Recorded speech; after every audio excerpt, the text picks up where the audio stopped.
have a bit of fun till I downfall.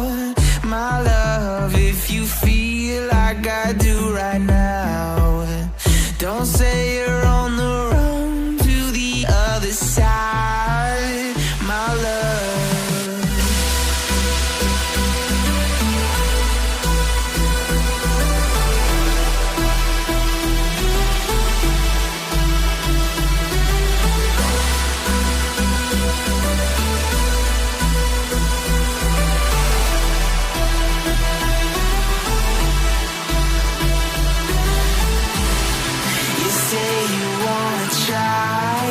But you never do. Sugar, there's a reason why we lose.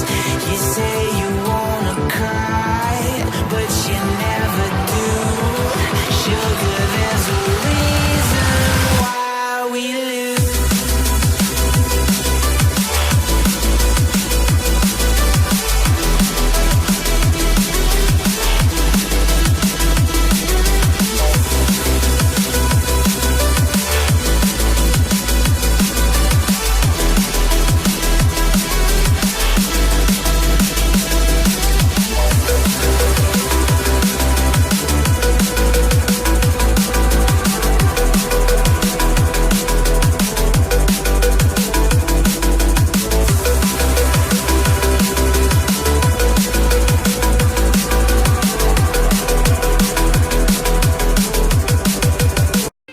Em setembro, Goiânia se prepara para comemorar 54 anos.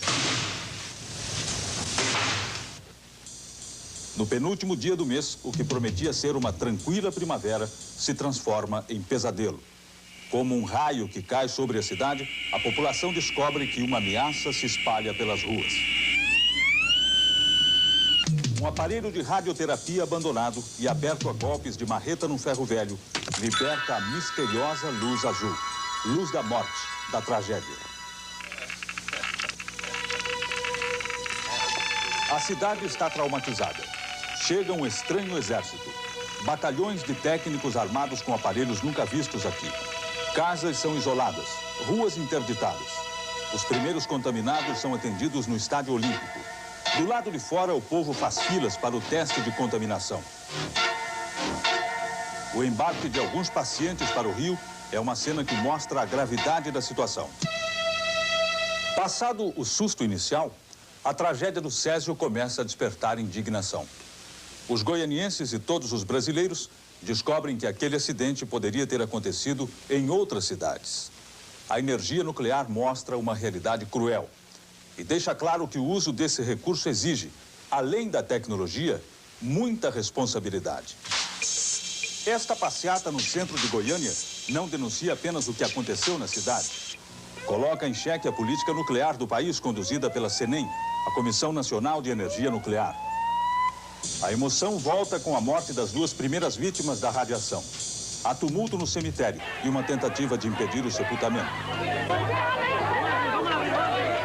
Para algumas pessoas, os caixões contêm lixo atômico e não corpos de seres humanos.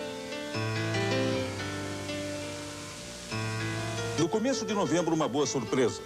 Alguns pacientes que estavam sendo tratados no Rio melhoram e voltam para casa. O estado de saúde de milhares de pessoas terá de ser acompanhado pelos médicos durante muitos anos. As áreas atingidas pelo Césio passam a ser descontaminadas.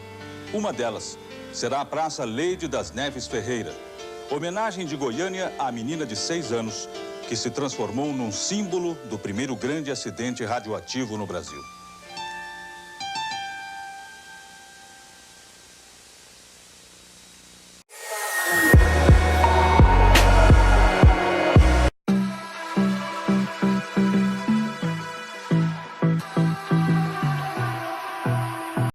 Oi, eu sou o professor Igor, professor de Química, e hoje vamos falar de datação de carbono 14. Esse tema, muito atual e que às vezes a gente vê na televisão ou em algumas revistas, funciona da seguinte maneira. Na natureza, nós temos 3 tipos de carbono. O carbono 12, com 98% mais ou menos, e que não é radioativo.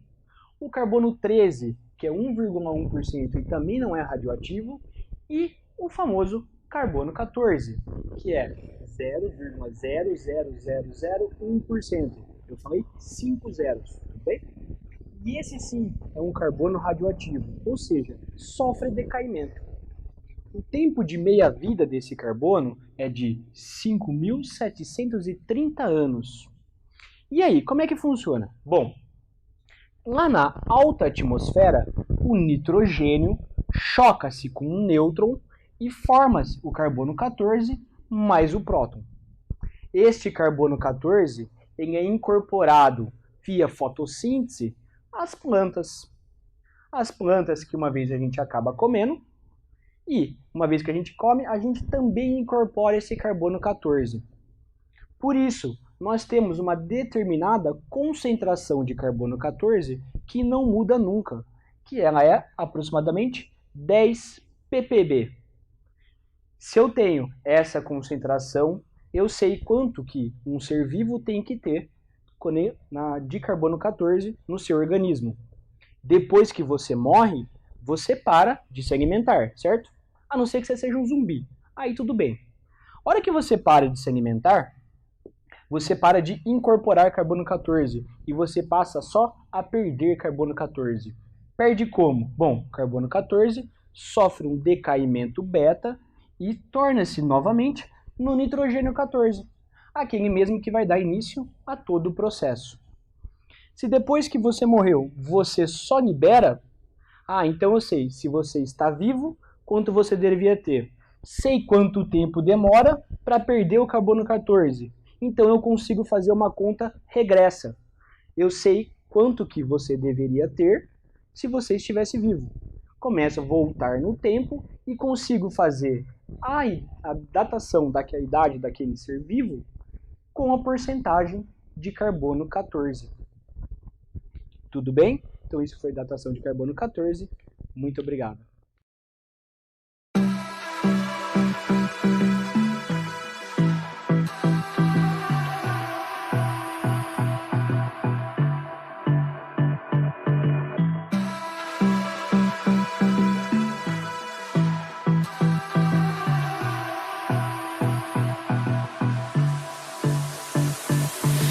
I don't know what you